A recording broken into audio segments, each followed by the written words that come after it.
Assalamualaikum warahmatullahi wabarakatuh. Perkenalkan, nama saya Dwi Oktaviani, SPD SI.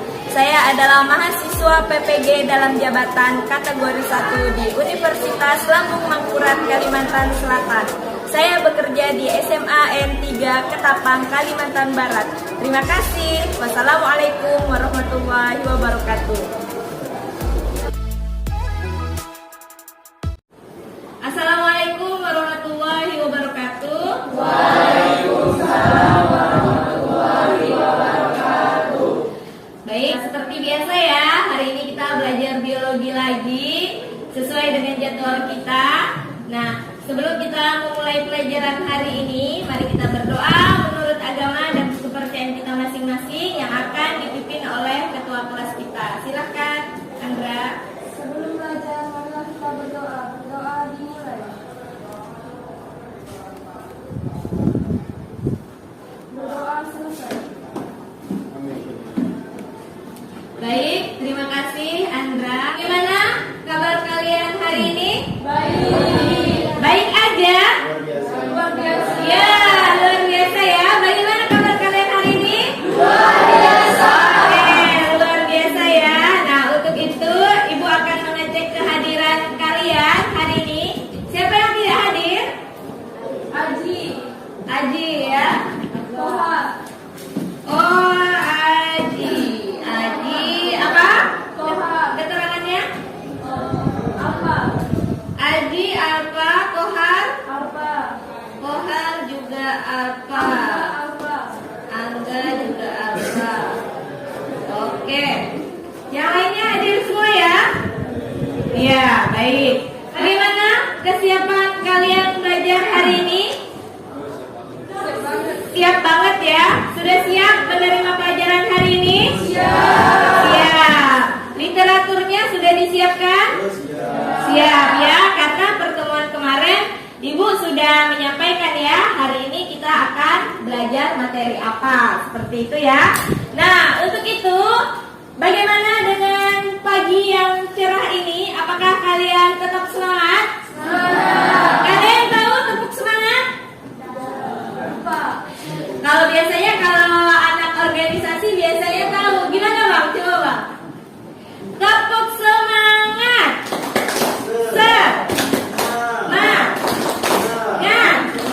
Ya, semangat gitu ya. Nah, ini tepuk semangat ini bukan hanya anak TK ya, tapi semua. Sampai biasanya Ibu ikut pelatihan, tepuk semangat ini biasanya tetap dipakai ya. Ayo, sama-sama kita tepuk semangat untuk membangkitkan semangat kita belajar ya. Tepuk semangat.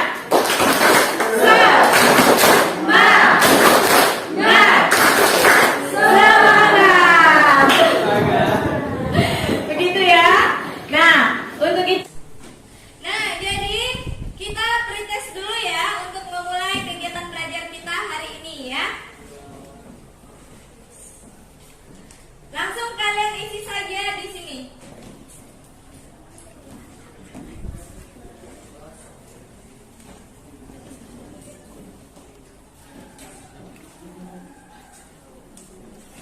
Waktunya 3 menit. Bagaimana suara Ibu? Jelas sampai ke belakang? Jelas. Oke.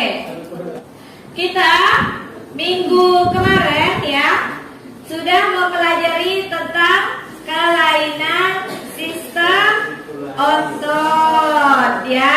Ya. Nah, jadi hari ini ya, ada anak ini lagi. Nah, anak ini tuh sering banget ya muncul di pelajaran Ibu. Iya. Jadi anak ini dia nanya, masih ingatkah kalian dengan materi yang lalu yaitu tentang sistem otot?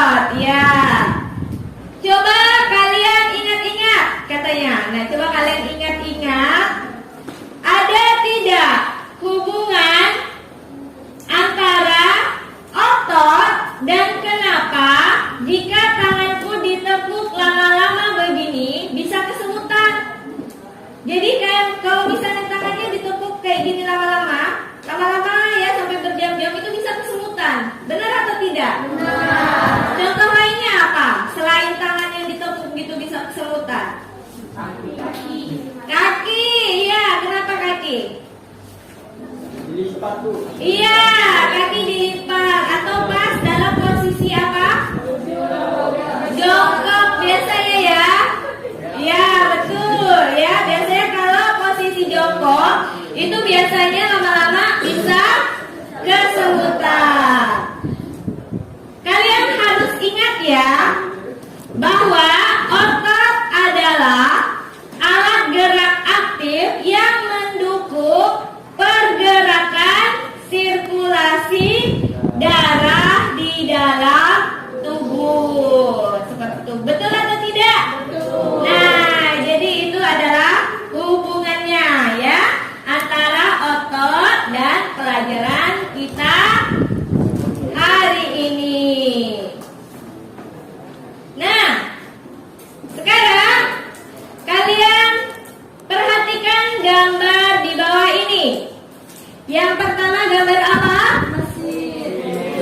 Mesin mobil. Yang kedua mesin jet ya. Nah, tahukah kalian di antara dua mesin ini manakah mesin yang paling kuat? Mesin jet, begitu ya. Karena apa? Apa adik? Iya, mampu menahan atau membawa beban yang banyak ya. Sedangkan kalau mobil itu dia nggak akan bisa membawa beban sebanyak mesin jet, begitu ya. Jadi menurut kalian ini yang paling kuat itu adalah mesin jet ya. Nah, dengan mempelajari sistem sirkulasi, maka kita akan tahu mesin apa yang paling kuat yang ada di dalam tubuh kita. Nah, ternyata di dalam tubuh kita ada mesin yang lebih kuat daripada dua mesin ini. Nah, mesin apakah itu? Iya ya. Nah, sebelumnya kita harus tahu dulu ya apa kompetensi dasar dan tujuan pembelajaran kita hari ini.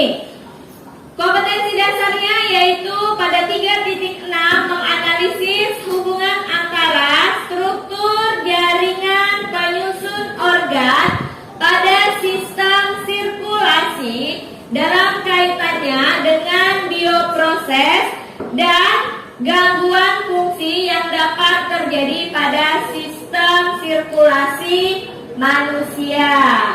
Nah, tujuan pembelajaran hari ini yang pertama. Nah, ini tujuan yang harus kita capai pada pembelajaran saat ini. Menganalisis alat-alat sistem sirkulasi. 2. Menganalisis fungsi alat sirkulasi darah. Yang ketiga, membandingkan proses sirkulasi darah kecil dan sirkulasi darah besar ya. Nah, untuk itu mari kita amati video berikut.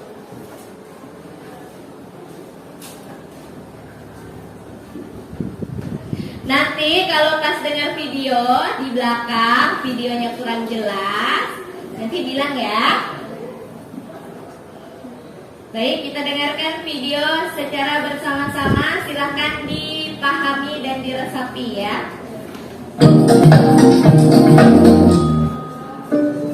Rata-rata, mobil mempunyai mesin seukuran koper yang beratnya sekitar 140 kg. Sedangkan mesin jet beratnya beberapa ton, di mana beberapa orang bisa muat di dalamnya. Tetapi mesin paling kuat yang pernah ada ternyata cuma seukuran kepala tanganmu dan bobotnya tidak lebih berat dari 1 kalesor, yaitu jantung manusia. Untuk sampai ke sana, pertama kita harus masuk ke dalam tubuh manusia. Kenalkan, ini Jeffrey. Kita akan memeriksa jantungnya saat dia tidur nyenyak.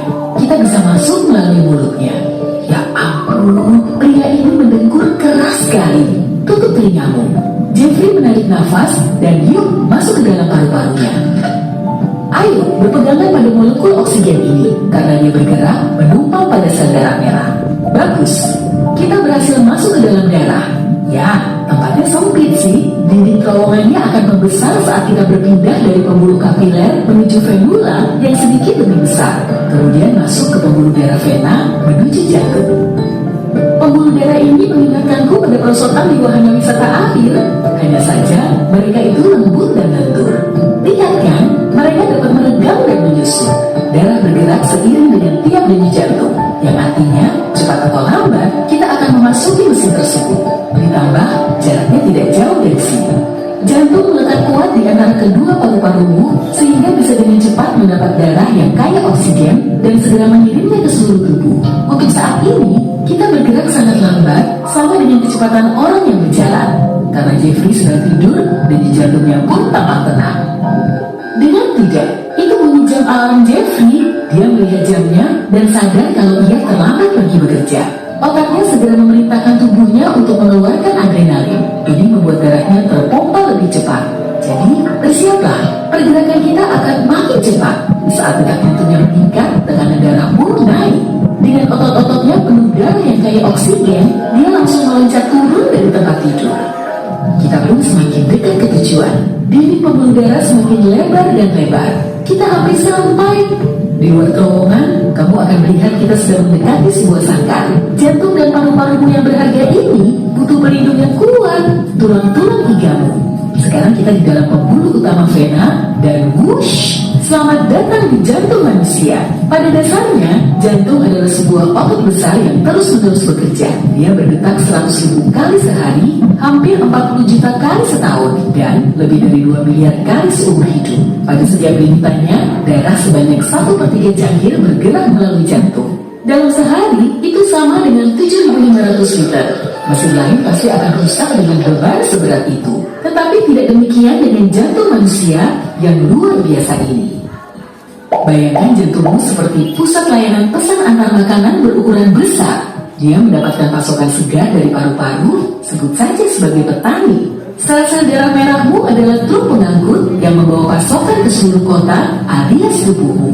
Dia sampai ke alamat tujuan melewati jalanan, yaitu pembuluh darahmu, menuju anggota badan, jaringan, dan turun ke sel-sel tubuh. Semuanya terus-menerus meminta pasokan oksigen. Kita punya banyak oksigen karena kita masuk saat Jeffrey menghirup udara. Jantung berdenyut, sebuah katup terbuka seperti gerbang, dan kita berpindah dari serambi kiri turun ke bilik kiri yang lebih lapang. Jantung berdenyut sekali lagi dan mendorong darah keluar. Kita keluar melalui aorta besar sepanjang 30 cm, dan kini kita resmi meninggalkan jantung melalui jalan tol arteri. Jangan khawatir, kita akan kembali sebentar lagi. Kita bergerak cepat ke seluruh tubuh mengangkut pasokan oksigen ke semua organ, otot, jaringan, dan sel. Kiriman oksigen untuk hati, ini tanda terimanya. Ada paket oksigen buat ginjal, ini dia. Terowongan kita semakin kecil saat kita keluar dari jalan tol arteri utama menuju jalan arteriola dan akhirnya memasuki sebuah pembuluh kapiler yang sempit seperti gang kecil. Masih ingat kan? Sepertinya Jeffrey menaiki tangga, jadi otot-otot kakinya memesan pasokan yang lebih banyak, lebih dari yang dibutuhkan saat istirahat. Jantung memompa lebih keras dan tekanan darah pun naik. Pegangan yang kuat. Semua warga kota mendapat pasokan makanan yang cukup, mengusap mulutnya kalau punya, dan menyerahkan karbon dioksida seperti kamu membuat tulang ayam setelah makan. Ya, pertukaran oksigen dengan karbon dioksida tidak hanya terjadi dalam paru-parumu, tapi juga pada sel tubuh. Kini kita punya satu truk penuh, maksudku darah, penuh dengan CO2. Lalu, kita harus kembali di jalan bebas hambatan vena menuju jantung. Seperti yang kita lakukan di paru-paru, berawal di pembuluh darah kapiler, dan terowongan kita jadi lebih dan lebih besar dari sana. Mungkin kamu sadar bahwa semua jalan ini tampak serupa, tetapi apa buku anatomi membuatmu percaya bahwa pembuluh darah vena itu biru dan arteri itu merah? Tidak, warna darah selalu merah. Hanya saja mungkin agak lebih cerah saat penuh oksigen dan bergerak melalui arteri. Tetapi warna biru atau terkadang hijau yang kamu lihat di bawah kulitmu disebabkan oleh efek dari gelombang cahaya. Gelombang cahaya biru yang lebih pendek akan lebih mudah dipantulkan kembali menuju matamu. Omong-omong, semua pembuluh darah ini yang panjangnya 97.000 km atau cukup untuk mengelilingi bumi 2 kali membawa membawa kita pergi dan kembali ke satu titik, jantung. Kita sudah kembali, tapi kali ini kita masuk ke bagian sebelah kanan. Di sini, kita mengalir melalui kartu dan kembali ke terowongan merah, pembuluh darah arteri. Berhenti, kita tak dapat melalui arteri tanpa oksigen. Wah, terlambat, kita sudah setengah jalan. Lanjut ya, bagaimana tadi videonya? Bagaimana? Nah, udah jelas atau masih bingung? Jelas dan bingung, begitu ya. Jadi dengan kebingungan itulah kita melanjutkan pelajaran kita hari ini ya. Nah, tahukah kalian video tentang apa yang barusan kalian amati? Jantung. Iya, tentang jantung. Setelah mengamati video ini, kita akan mempelajari sistem sirkulasi dengan menggunakan model pembelajaran problem based learning ya. Bentuk kelompok kalian. Jadi silakan setelah ini kalian bentuk kelompok. Kemudian satu kelompok terdiri 7 sampai 8 orang ya. Kurang dari 7 juga tidak apa-apa. Oh, sudah berkelompok ya? Ya, berarti kelompok 1, kelompok 2, kelompok 3 dan kelompok 4. Alur atau petunjuk belajar. Nah, guru akan membagikan LKPD tentang sistem sirkulasi ya. Nanti setelah ini ibu akan membagikan kalian LKPD. Kemudian peserta didik nanti diminta untuk mencari literatur pada tablet yang sudah disediakan. Literatur itu kalian boleh cari dari buku ya ataupun dari media elektronik ya. Nah, di sini sudah ada tablet untuk media elektroniknya dan literatur buku itu sudah kalian bawa sendiri. Kemudian kalian bisa menggunakan jurnal penelitian. Ya. Jadi hari ini kita baca jurnal penelitian pada halaman ini. Nanti silakan diklik linknya. Kemudian setelah itu kalian nanti menyelesaikan permasalahan pada LKPD yang sudah ibu siapkan dan kemudian nanti silakan presentasi ke depan ya. Baik, silakan perwakilan kelompok ambil LKPD-nya.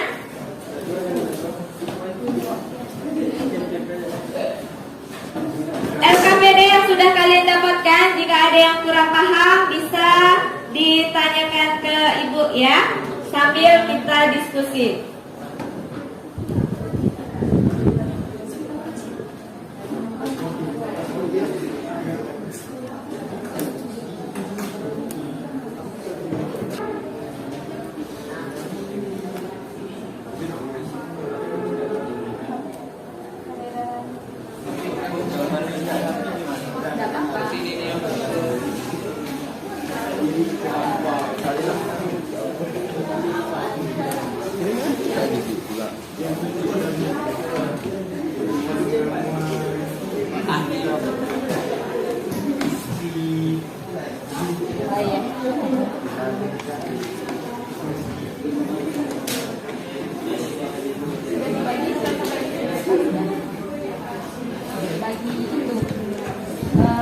Pembagian tugas. Kopinya boleh juga.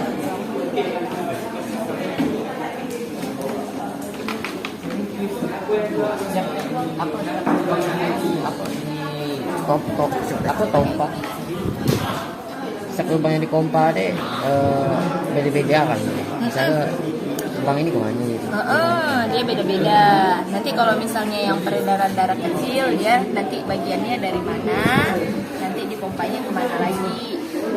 Biasanya kalau peredaran darah kecil nanti dia naiknya ke atas ke paru-paru. Kalau peredaran darah kecil, kalau peredaran darah besar dari bilik nanti biasa dia ke ibu. Makanya warnanya ini nanti beda-beda. Kalau yang peredaran darah besar itu pembuluh darahnya biasanya lebih besar karena kan dia memompa ke seluruh tubuh. Aorta biasanya. Oh, lubang yang atasnya kan kecil. Kalau yang kecil ini biasanya dia nanti ke paru-paru aja, makanya dia ya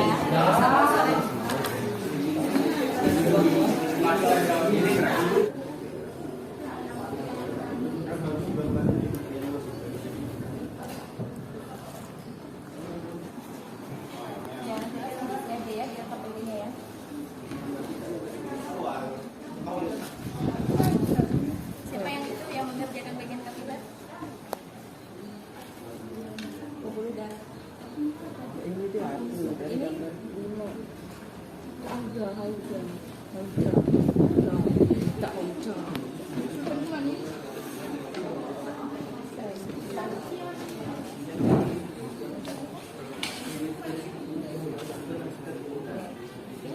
Dari pagi kan udah sendiri KPD.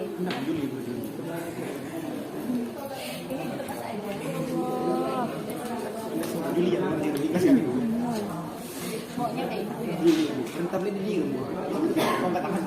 Ini itu di literatur pun ada.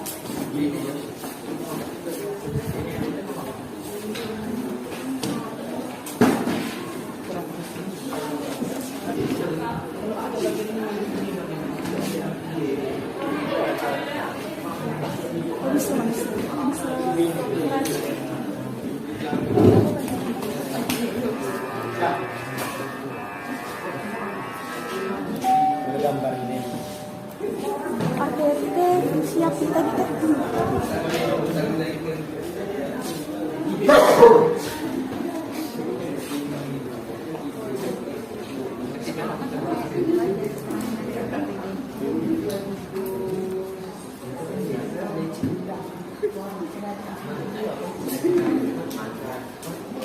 Silakan memahami, mengerti, dan menanggapi ketika kelompok yang lain presentasi ke depan ya.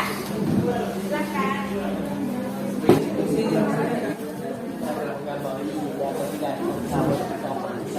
Assalamualaikum warahmatullahi wabarakatuh. Waalaikumsalam warahmatullahi wabarakatuh. Baik, ini apa? Ada yang bisa nyebutkan ini apa? Pintar, alhamdulillah. Oke. Jantung memiliki ciri-ciri, yaitu memiliki 4 bagian yang terbagi dari serambi kanan, serambi kiri, bilah kanan, bilah kiri, bilik. Bisa dilihat? Bisa. Oke, bagus. Pada dinding bilik bagian kiri lebih tebal dibandingkan dengan bilik kanan, karena bilik kanan membawa darah ke seluruh tubuh, sedangkan bilik kiri membawa ke paru-paru. Kalau mau jelas ya bisa lah tidak di tabel. Langsung sesi pertanyaan. Kami akan berikan 1 pertanyaan. Sesi pertanyaan. Kelompok siapa nama? Saya Juliani dari kelompok 2. Saya akan bertanya bagaimana proses bekerjanya jantung dari tahap awal hingga tahap akhir.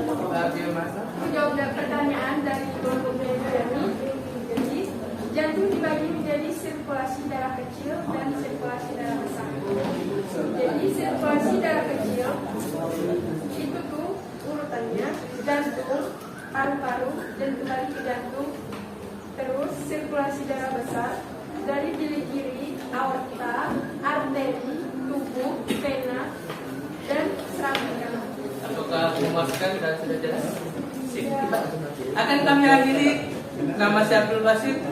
Nama saya Amelia Nurul. Nama saya Dea Ananda. Assalamualaikum warahmatullahi wabarakatuh. Perkenalkan nama saya Juliani. Perkenalkan nama saya Lucy Fajasia. Nama saya Syifa Zahramini. Nama saya Rukia. Saya Fatimah Zahramini. Kami di sini akan mempresentasikan hasil dari diskusi kelompok kami, yaitu tentang pembuluh darah. Organ dari pembuluh darah terbagi atas kapiler, arteri, vena, serta arteriol dan venular.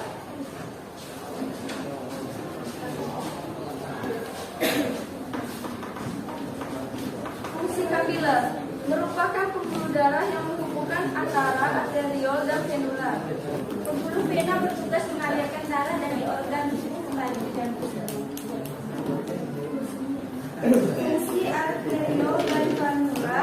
Selain 3 jenis pembuluh darah utama, tubuh juga mempunyai jaringan pembuluh darah kecil yang disebut arteriol dan venula.